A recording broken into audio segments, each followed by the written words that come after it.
Nakikita niyo na ba yung nakikita ko? Dating madilim na kalsada sa Aguinaldo Highway. Ngayon, nakikita niyo naman, safe nang bumiyahe at no more Bacoor Tunnel na.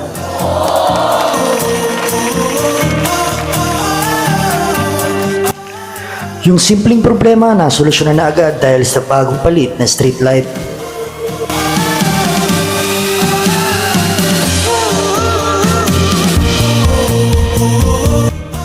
Mas klaro ang kalsada, mas ligtas ang bawat biyahe, iwas aksidente, iwas disgrasya para sa bawat motorista.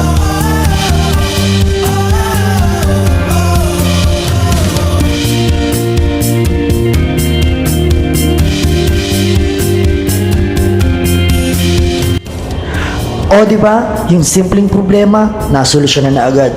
Maraming salamat Mayor Strike Revilla sa mabilisan na aksyon.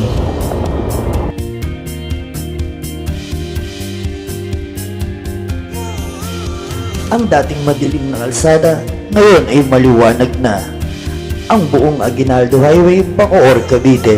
Maraming salamat sa LGU ng Bacoor sa pamumuno ni Mayor Strike Revilla kasama ang sangguniang panglungsod ng Bacoor. Maraming salamat po.